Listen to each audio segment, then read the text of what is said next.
Okay, that was actually in World War II. I was going to the School of Design. My brother was in the National Guard, and there was a fellow at the School of Design that didn't have a place to stay. He came from out of town. So my brother agreed to share his room with this fellow from the School of Design. And he paid room and board to my mother because he ate with us and shared. It was in World War II that my father couldn't buy asphalt because the government was taking it all. Right. So he couldn't build roads and he wasn't making money. I don't know the fine details because I was in college then, so I guess maybe I knew money was tight. So when my brother went off with the National Guard and my sister moved up into the attic, we had a very nice size attic with plenty of light all around and had things, many mementos from different years past and suitcases and all kinds of things you put in the attic.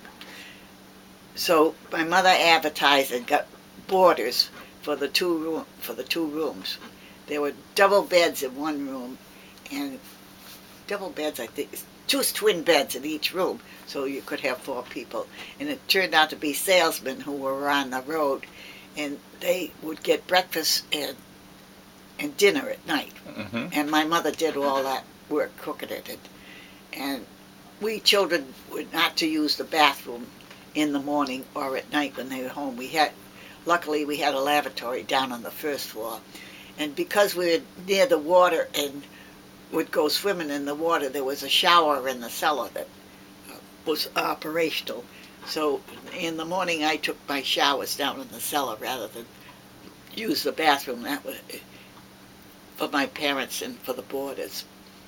And at night my mother put on a very nice homemade home-cooked dinner, which everybody always liked. My mother was a very good cook.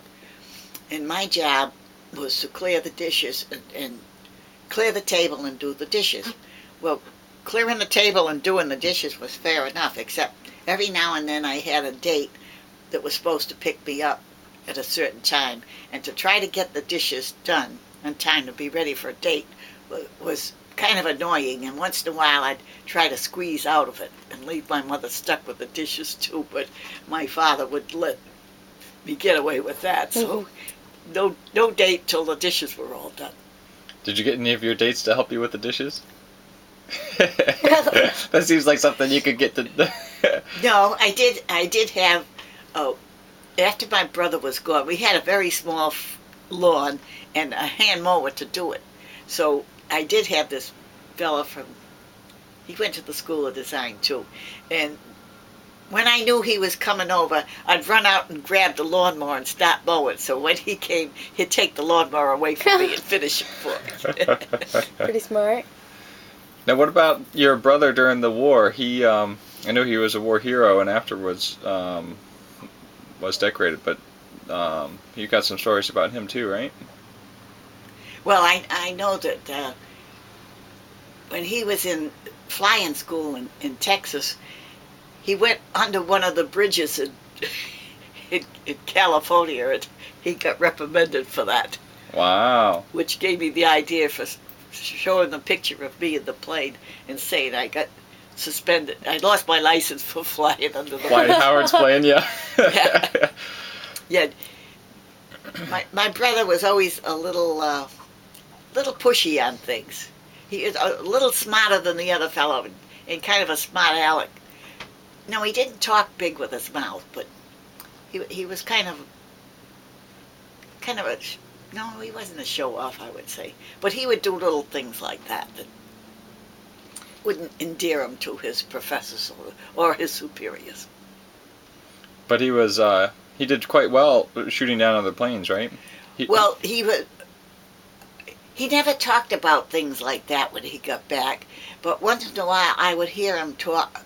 He would be talking to male friends, and I remember him telling the story that he was leader of his squadron in the fighter plane, and they were over Germany, and they had a bombing mission, and on the way to the bombing mission, they saw a train outside of a mountain, and part of the mission was always to destroy transportation so Hitler couldn't get more arms.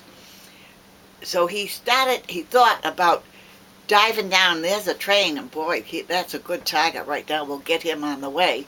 And then he said, there's something wrong. When a train sees planes coming overhead, they run for the mountain right away to save them. And my brother said, there's something wrong. I'm not biting. I'm going on to my mission. Well, the captain of the flight behind him decided to go down and attack the train. And the train was actually a model, and the sides of the train opened up, and the flyers all got shot. Yeah, it was anti-aircraft. It was an anti-aircraft unit disguised as a train. Those are the P-51 Mustangs that they were flying, right? I'm not good at knowledge on what they were flying. But when you shot at something, it was recorded in a camera. The video, yeah. And after the end of the war, he met a German fellow that was in Rhode Island. I don't know what he was doing, but German fellow and his wife. And they were talking about the war, and it turned out this fellow was a German pilot, too. And they had taken pictures, and then they would begin to wonder if they had ever been in the same battle area. So my brother was showing this other pilot his pictures, and they decided that he had actually shot at him. That was the other fellow's plane in the picture that the camera recorded. Wow. And they became very good friends. Didn't he get the first jet too? Yes. He was flying over, and this jet was just coming up off the ground. It hadn't had time to get its full speed, so he aimed and it went down. So his camera proved that, and was made quite a hero over that one. Right. But he was very modest. I didn't hear these stories first. They weren't told to me. He was usually talking to somebody else that I heard. Right.